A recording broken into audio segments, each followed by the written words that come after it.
Hello friends, welcome back to my channel. నా పేరు Gayatri. And ఇవాళ మార్నింగ్ అయితే నేను పూజకు కూర్చునే ముందే కొంచెం ప్రిపరేషన్స్ అయితే చేసుకొని కూర్చుంటానండి. ఎందుకంటే రెగ్యులర్ స్కూల్స్ అయితే స్టార్ట్ అయిపోయినాయి. సో టిఫిన్ బాక్సులు ప్యాక్ చేయటం ఇవన్నీ రెగ్యులర్ రొటీన్లోకి అయితే పడిపోయాను. సో నిన్న రాత్రి శనగలు నానబెట్టాను. అవి కుక్కర్లో పెట్టేసుకొని ఉప్పు పసుపు వేసి బాయిల్ అయితే చేసేసుకుంటాను. అండ్ ఈ ప్రాసెస్ అంతా నేను పూజకు కూర్చునే ముందే కానిచ్చేస్తానండి. సో దాట్ పూజకి కూర్చునేటప్పుడు కొంచెం స్థిమితంగా కూర్చొని పూజ చేసుకోవచ్చు. అండ్ వెనకాల ఇంకా పని ఉంది అన్నది అది తొలవకుండా ఉంటుంది అనమాట. You can at least be at peace while you're doing puja for 20 minutes. ఆ 20 నిమిషాలైనా ప్రశాంతంగా కూర్చొని చెయ్యొచ్చు. సో రైస్ పెట్టేసుకున్నానండి. అండ్ జీరా వాటర్ అయితే తాగేస్తున్నాను. అండ్ కుక్కర్లో ఈ శనగలు కూడా పెట్టేసుకున్నాను. నల్ల శనగలు హై ఇన్ ప్రోటీన్ అండి. సో ఏదో ఒక ఫామ్లో పిల్లలకి ఇవ్వటానికి అయితే ట్రై చేయండి. వీక్లీ వన్స్ అట్లా అయితే నేను చేస్తాను. నల్ల శనగలతో కర్రీ కానీ లేకపోతే పులావ్ టైప్స్లో కానీ. అండ్ నా హాట్ డ్రింక్ తాగుతూ నేను డోర్ ఓపెన్ చేస్తే అసలు ఎంత ప్రశాంతంగా ఉందండి సిటీ. చాలా పీస్ఫుల్ వైబ్స్ వేస్తే వస్తాయి. మార్నింగ్ పూట కాసేపు అలా కూర్చొని ఆ హాట్ వాటర్ సిప్ చేసేటప్పుడు మాత్రం. బట్ అది ఎక్కువసేపు అయితే ఉండదండి, 1-2 minutes కంటే ఎక్కువ ఉండదు. అండ్ ఇంకా పూజ చేసుకొని బయటకు వచ్చేసరికి అసలు పెయింటింగ్ రెడీ అన్నట్టే ఉందండి. వింటర్స్లోనే స్కై ఇంత బాగుంటుంది, సమ్మర్స్లో మరి ఈ బ్యూటీ నాకు కనిపించదో మరి ఏంటో నాకు తెలియదండి. ఈ మధ్యకాలమే ఈ కలర్ షేడ్స్ అన్నది డిఫరెంట్ ప్యాలెట్ అంతా ఉన్నట్టు ఉంది నాకైతే. అండ్ ఇంకా ఈ కర్రీ అయితే చాలా సింపుల్గా చేస్తానండి. నల్ల శనగలు ప్లస్ ఆలుగడ్డ వేస్తాను నేను మసాలా కర్రీ లాగా. దీనికి ఏంటంటే మామూలు ఆయిల్లో కడ మసాలాలు, బే లీఫ్, చెక్క, లవంగం, ఇలాచీ, పెద్ద ఇలాచీ ఇవన్నీ తాలింపులో వేసుకున్నాను. అండ్ ఈ ప్యూరే ఏంటి అంటే ఉల్లిపాయ, పచ్చిమిరపకాయ, కొత్తిమీర అండ్ టొమాటోస్, జింజర్, గార్లిక్ ఇవన్నీ వేసి ఒక పేస్ట్ అయితే రెడీ చేసుకున్నానండి. ఆ పేస్ట్ వేసేసి అది ఇంకా మనం ఆల్రెడీ బాయిల్ చేసిన శనగలు అండ్ ఆలుగడ్డ ఉంది కదా, ఆలుగడ్డ బాయిల్ చేయలేదండి, ప్రీ బాయిల్ చేయలేదు. ఆలుగడ్డ ఇప్పుడు వేసాను, శనగలు మాత్రం ముందు బాయిల్ చేసేసుకున్నాను. అవన్నీ వేసేసి కొంచెం గరం మసాలా, కొరియాండర్ పౌడర్, జీరా పౌడర్, ఉప్పు, కారం, పసుపు ఇంతేనండి. మళ్ళీ కుక్కర్ విజిల్ పెట్టేసి 4 whistles వచ్చేసరికి everything is done. So simple అని నేను చెప్పను, కొంచెం హెక్టిక్ అనిపిస్తుంది మార్నింగ్ ఇవన్నీ చేయటానికి.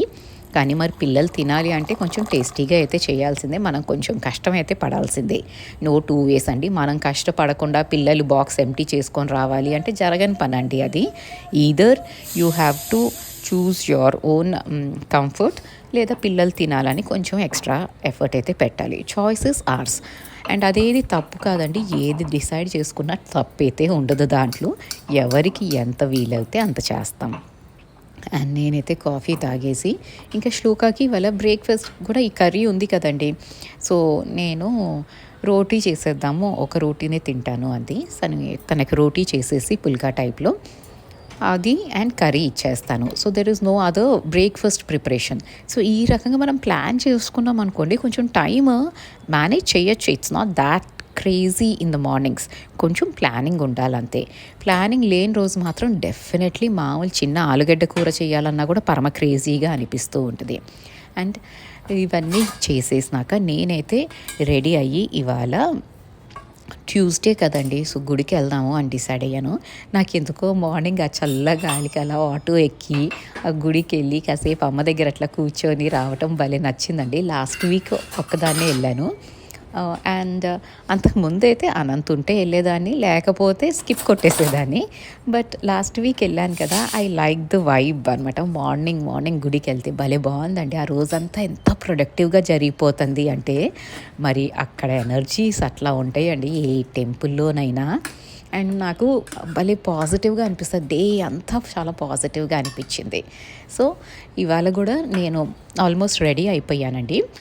ఎన్ని రోజులు చేస్తానో ఎన్ని వారాలు చేస్తానో తెలియదు, కానీ చెయ్యాలి అనిపించింది. అండ్ ఇవాళ యాక్చువల్లీ ట్యూస్డే రోజు ధనుర్మాసం స్టార్ట్ అయిందంట కదా, నాకు తెలియదండి. వెళ్ళిపోయాను గుడికి. అయితే వచ్చినాక అప్పుడు ఫోన్ పట్టుకొని చూస్తూ ఉంటే నందూరి గారి పోస్ట్ కనిపించింది అనమాట.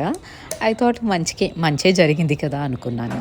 అండ్ ఇక్కడ టిఫిన్ బాక్స్ అయితే ప్యాక్ చేసేసానండి. శ్లోకాది రైస్, నల్ల శనగలు అండ్ ఆలుగడ్డ కర్రీ, ఒక ఫ్రూట్ అయితే మస్ట్ అండ్ షుడ్గా పెడతానికి ట్రై చేస్తాను. అండ్ డ్రై ఫ్రూట్స్ కూడా మస్ట్ అండి. స్నాక్లో జనరలీ ఇట్లాంటివి పెడతాను. ఏమన్నా బయట నుంచి తెచ్చినవి కొన్ని ఉంటాయి కదా ఒక్కొక్కసారి, అప్పుడు అవి పెడతానమాట. Otherwise mostly fruits and dry ఫ్రూట్సే పెడతాను. And she doesn't crib about it అండి. తను ఏదైనా ఫుడ్ అంత క్రిబ్ చేయదు, ఎక్సెప్ట్ ఫ్యూ థింగ్స్ అవి ఉంటే మాత్రం అసలు ఫుడ్ తిందో. సో అలాంటి పేచీలు ఉంటాయి, కానీ she is not a fussy eater as such. And ఇంకా టిఫిన్ బాక్స్ అంతా ప్యాక్ చేసేసినాక నేనైతే సింపుల్గా రెడీ అయిపోయానండి. రెడీ అయిపోయి ఇంకా నేను నా ఆటో బుక్ చేసుకొని బయలుదేరాను గుడికి. మన వ్యూవర్ ఒకళ్ళు టెంపుల్ లొకేషన్ చెప్పండి అక్క అన్నారు. మీరు ఒకవేళ బాంబేలో ఉంటే మీరు మెసేజ్ చేయండి నాకు ఇన్స్టాలో. I will give you the live location అండి. యూట్యూబ్లో అట్లా లైవ్ లొకేషన్ పంపించేయలేను కదా, జస్ట్ ఫర్ సెక్యూరిటీ రీజన్స్ అంతేనండి. If you are on Instagram just message me, I will send you the live location of the temple. And ఇక్కడ చాలా ప్రశాంతంగా ఉంటుందండి. అమ్మవారి విగ్రహం ఎంత బాగుంటుందో.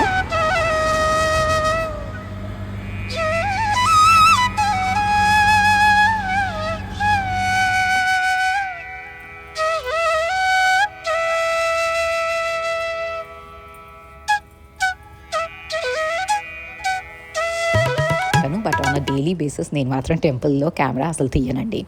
And coming back to our vlog, ఇంటికి వచ్చేసానండి. ఒక కప్పు కాఫీ తాగి ఇదంతా ఇంకా క్లీనింగ్ ప్రాసెస్ ఇవన్నీ ఉంటాయి కదా, మన రెగ్యులర్ డస్టింగ్ అది చేసేసుకుంటున్నాను. అండ్ ఈ గ్యాడ్జెట్ ఏంటి కొంచెం క్లియర్గా చూపెట్టండి గాయత్రి అని మన వ్యూవర్ ఒకళ్ళు అడిగారండి. ఐఎమ్ సో సారీ, మీరు అడిగి కూడా చాలా రోజులైంది. బట్ ఏమవుతుంది అంటే కొంచెం ఒక్కొక్కసారి స్కిప్ అయిపోతుందండి. అందుకని ఇవాళ ఎట్లాగో క్లీన్ చేస్తున్నాను కదా అనేసి దీని గురించి మాట్లాడదాం అనుకున్నాను. ఇది నార్మల్ ఎలెక్సానే అండి. నేను చాలామంది ఇళ్ళలో చూసింది ఏంటంటే ఎలెక్సా ఒక బాల్ లాగా ఉంటుంది, మరి ఇది స్క్రీన్ ఉంటుంది అనమాట దీనికి. అంతే, అంటే మనం ఏ సాంగ్ అయితే ప్లే చేస్తున్నామో ఆ సాంగ్ డిస్ప్లే అవుతుంది అంతే. అంతకుమించి పెద్ద బెనిఫిట్ ఏమి లేదండి దీనికి. అండ్ దీంట్లో ఏంటంటే మనం ఫొటోస్ కూడా పెట్టుకోవచ్చు, మన పర్సనలైజ్డ్ ఫొటోస్ పెట్టుకోవచ్చు, స్క్రీన్ సేవర్ లాగా పెట్టుకోవచ్చు. అంతకుమించి నార్మల్ ఎలెక్సా ఆ బాల్ లాగా ఉండేదానికి దీనికి పెద్దగా బెనిఫిట్ ఏం లేదు, సేమ్ పర్పస్. కాకపోతే ఇదేంటి అంటే మనం పాటలు అట్లా అలెక్సా బేసికలీ ఏంటి అంటే మనం చక్కగా ప్లేలిస్ట్ ఒకటి యాడ్ చేసేసుకొని పొద్దున్నే లేచి అది ప్లే చేసుకుంటూ ఉంటాము. సో నాకు అట్లాగే ప్లేలిస్ట్ ఉంటుందండి. వెంకటేశ్వర సుప్రభాతం, విష్ణు సహస్రనామం, గణపతి అథర్వశీర్షం, గణపతి తాళం ఇవన్నీ ఉంటాయి. సో అవన్నీ రెగ్యులర్గా ప్లే చేసేస్తూ ఉంటాను. నేను కిచెన్లో పని చేసుకున్న ఇంట్లో ఈ వైబ్రేషన్స్ వస్తాయి అన్న ఫీలింగ్లో చాలా పాజిటివ్గా అయితే పని కానిచ్చేస్తాను morning. And one more thing అండి, ఇక్కడ నేను డస్టింగ్ చేసుకుంటూ మీతో ఒక్క మాట అయితే చెప్దాం అనుకుంటున్నాను. అండ్ ఈ కృష్ణుడి విగ్రహం ఏంటి అంటే నేను వెట్ వైప్స్తో క్లీన్ చేస్తున్నానండి. ప్రతిసారి వాష్ చేయటం ఈజ్ నాట్ ఫీజిబుల్ కదా, అందుకని వెట్ వైప్తో ఈ ఏరియా అంతా తరోగా క్లీన్ చేసుకుంటున్నాను. అండ్ నేను డిస్కస్ చేద్దాం అనుకుంది ఏంటి అంటే ఈ మధ్యకాలంలో కొన్ని వీడియోస్ వైరల్ అవుతున్నప్పుడు చూస్తున్నాం, అది జనరలీ మన ఫీడ్లోకి వచ్చేస్తుంది కదండి. సరే క్లిక్ చేసినప్పుడు చాలా ఫ్రీక్వెంట్గా చాలామంది యూట్యూబర్స్ యూస్ చేస్తున్న వర్డ్ ఏంటి అంటే నాకు ఓసిడి ఉంది, అందుకని నేను చాలా క్లీన్ చేసేస్తాను, నేను చాలా శుభ్రంగా పెట్టుకుంటాను, so on and so fourth. అసలు ఓసిడి మీనింగ్ మనకు తెలిసే ఇట్లా యూస్ చేస్తున్నావా అండి? మన అందరం ఎడ్యుకేటెడ్ పీపులే కదా, కానీ ఓసిడి అంటే ఇట్స్ అ మెంటల్ డిసార్డర్ అండి. అది ఉన్న వాళ్ళకి అది ఎంత నరకమో తెలుస్తుంది. అలాంటి వర్డ్ని క్లీనింగ్కి, ఇల్లు శుభ్రంగా పెట్టుకోవటానికి యూస్ చేయటం అది కొంచెం ఇన్సెన్సిటివ్గా ఉందేమో అనిపించిందండి. అసలు ఓసిడి ఉన్న వాళ్ళకి అది అంటే రిపిటేటివ్లీ వాళ్ళకి ఏంటంటే ఒక వస్తువు ఒక ప్లేస్లో లేదు అంటే వాళ్ళకి రిపిటేటివ్లీ అది తొలిచేస్తుంది. టు వాట్ ఎక్స్టెంట్ అంటే they can not calm down, వాళ్ళకి యాంగ్జైటీ అటాక్స్ కూడా అయిపోతాయి. It's a bloody mental problem అండి ఒక్కొక్కళ్ళకి. అలాంటి దాన్ని పట్టుకొని మనం మాక్ చేసుకుంటూ నాకు ఓసిడి అండి, నేను ఇల్లు శుభ్రంగా ఉంచుకుంటాను, నాకు ఓసిడి అండి, ఇదండి. I'm fed up of listening to such words అండి. ఒకవేళ మీనింగ్ తెలియకపోతే ఒక్కసారి గూగుల్ చేసి యూస్ చేయండి వర్డ్స్, అంతేకాని ఓసిడిని గ్లోరిఫై చేయకండి. దట్ ఈస్ పాపం మెంటల్ ప్రాబ్లము. వాళ్ళు ఉన్న వాళ్ళకి ఆ నరకం ఏంటో తెలుస్తుంది. We have to be sensitive towards them, అంతేకాని అది ఒక ఏదో కిరీటం నెత్తిన పెట్టుకున్నట్టు నాకు ఓసిడి అండి అని almost every other home making topic మీద చేసే youtubers, most of them use this word educated, uneducated. ఊర్లో వాళ్ళు ప్రతి ఒక్కళ్ళు అదే వర్డా అండి? Do we even know the meaning of the words which we are using? So అది మాత్రం నేను అందాం అనుకున్నానండి. ఇది నెగిటివ్గా తీసుకోకండి, కానీ ఇల్లు క్లీన్ చేసుకోవటం అన్నది మనకు నచ్చి చేసుకుంటున్నాం అండ్ శుభ్రంగా పెట్టుకోవటం మనకు అలవాటు కాబట్టి చేస్తున్నాం, అంతేకాని అది that doesn't come under OCD. Let's be really clear about it. And ఇక్కడ అండ్ ప్లీజ్ అండి, ఇది నెగిటివ్గా అయితే తీసుకోకండి, నాకు అనిపించింది నేనైతే చెప్తున్నాను. And I'm not blaming anyone. తెలియక యూజ్ చేయొచ్చు వర్డ్స్, లేదా తెలిసి కూడా ఒక్కొక్కసారి అంత ఇంటెన్సిటీ ఉన్న వర్డ్ని యూజ్ చేయొచ్చు. బట్ ఒక్కసారి ఆలోచించి యూజ్ చేద్దాం వర్డ్స్. అండ్ ఇక్కడ ఇవాళ శ్లోక రూమ్లో నేనైతే బెడ్షీట్ చేంజ్ చేసేస్తున్నానండి. అండ్ ఇందాక అక్కడ కృష్ణుడి దగ్గర అంతా థరో క్లీనింగ్ అయితే ఇవాళ చేశాను. అది చేసినాక అక్కడ కర్టెన్స్ మా హౌస్ హెల్ప్ వచ్చిందనమాట. తన హెల్ప్తో కర్టెన్స్ తీసేసి మెషిన్లో వేసేసుకున్నానండి. ఎందుకంటే ఆ కర్టెన్స్ తీయడానికి ఎవరైనా ఒకళ్ళు ఉండాలండి, ఒక్కదాన్ని చేయలేకపోతున్నాను, ఆ రాడ్ చాలా హెవీగా ఉంటుంది. సో తను ఆ పని చేసేసి వెళ్ళిపోయింది. అండ్ నేను ఇంకా శ్లోక రూమ్ అయితే కొంచెం సెట్ చేస్తున్నాను. సో ఈ రూమ్ లాస్ట్లో ఫినిష్ చేసుకో అని చెప్పాను అనమాట, cleaning and mopping. And bedsheet తీసినప్పుడు మాత్రం నేను ఎప్పుడు హెడ్ బోర్డ్ అయితే ఆ రోజు క్లీన్ చేస్తాను. అండ్ సైడ్ టేబుల్ కూడా, శ్లోక రూమ్లో సైడ్ టేబుల్ మాత్రం బెడ్షీట్ మార్చినప్పుడే క్లీన్ చేస్తానండి. On a daily basis clean చెయ్యను, ఎందుకంటే తన రూమ్లో అంత డస్ట్ రాదు. అండ్ బెడ్షీట్ ఎప్పుడెప్పుడు మారుస్తారు గాయత్రి అని అడిగారండి లాస్ట్ టైమ్ బెడ్షీట్స్ది ఇది చూపెట్టినప్పుడు. There is no set rule అండి. నాకు మురికిగా బాగా డర్టీగా మెస్సీగా అయిపోయింది అంటే 2 డేస్కే మార్చేస్తాను. లేదు ఈసారి పర్లేదు కొంచెం డస్ట్ తక్కువ ఉంది అంటే 3 డేస్ వరకు ఉంచి అప్పుడు మారుస్తాను. సో 3 డేస్ అండి మ్యాక్సిమం, దాని తర్వాత మార్చేస్తాను. అది ఒక ఫ్రెష్ ఫీలింగ్ వస్తుంది ఫ్రెష్ షీట్ స్ప్రెడ్ చేస్తే. అండ్ నాకు ఆ ఫ్రెష్ ఫీలింగ్ అంటే చాలా ఇష్టం. అండ్ బెడ్షీట్ చేంజ్ చేసే రోజే నేను హెడ్ బోర్డ్, ఈ సైడ్ టేబుల్స్ మాత్రం తరువుగా క్లీన్ చేసుకుంటాను. ఆన్ అ డైలీ బేసిస్ మాత్రం హెడ్ బోర్డ్ నేను క్లీన్ చేయనండి. అండ్ బెడ్షీట్ స్ప్రెడ్ చేసుకునేటప్పుడు మాత్రం ఇట్లా ప్రాపర్గా టక్ చేసి పెట్టుకుంటాను, సో దట్ నీట్గా ఇంటాక్ట్ ఉంటుంది అన్నమాట. అండ్ శ్లోక రూమ్లో సాఫ్ట్ టాయ్స్ అయితే పెట్టుకుంటుందండి తను బెడ్ మీద. మన వ్యూవర్ ఒకళ్ళు అడిగారు సాఫ్ట్ టాయ్స్ ఎలా వాష్ చేస్తారు అక్క అని. నేనైతే మెషిన్లోనే వేస్తానండి. ఇంతవరకు అయితే నాకైతే ఇవి పాడైపోయిన ఛాన్స్ అయితే ఇంతవరకు రాలేదు. So I think machine wash is the best, ఎందుకంటే చక్కగా డ్రై అయిపోతాయి అండ్ యూ కెన్ ఎండలో పెట్టేస్తే తొందరగా ఆరుతాయి. అండ్ ఇక్కడ ఇంకా ఈ కర్టెన్స్ ఏవైతే వాష్ చేశానో అవి ఆరిపోయినాయండి. 2-3 అవర్స్కే ఆరిపోతున్నాయండి. మాకు ఏం వింటారో బాంబేలో నాకు అర్థం కావట్లేదు. కానీ ఇవాళైతే అసలు ఫన్నీగా పొద్దున్నే నేను బయటకు వెళ్ళానా అండి, ఆ ఆటో డ్రైవర్ అంత మఫ్లరు, మంకీ క్యాప్, జాకెట్లు ఇవన్నీ వేసుకొని ఉంటే నాకు అసలు ఇట్లా వింతగా చూస్తున్నాను అన్నమాట, అంత చలిగా ఉందా అనేసి. అంటే నార్త్లో ఉండే వచ్చే వాళ్ళకి ఇది అసలు నిజంగా చలి అనిపించదండి. బాంబేలో చలే ఉండదు, ఊరినే చలిగా ఉంది అని మనం భావించి ఫీల్ అవటం ఒక్కటే ఉంటుందన్నమాట. You don't actually feel the cold here అని నాకు అనిపించింది.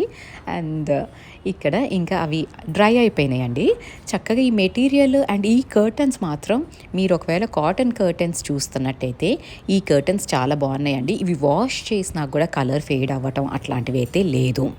So you can go for it. దీని లింక్ మీకు కావాలంటే నేను డిస్క్రిప్షన్ బాక్స్లో ప్రొవైడ్ చేస్తాను. ఇవి మాత్రం బాగున్నాయండి, వాష్ అయినా కూడా ఇంటాక్ట్ ఉన్నాయి. ఇలాంటి కర్టన్సే నేను డిఫరెంట్ కలర్ పూణేలో ఉన్నప్పుడు తీసుకున్నానండి. కాటన్ కర్టన్ కావాలి అనేసి.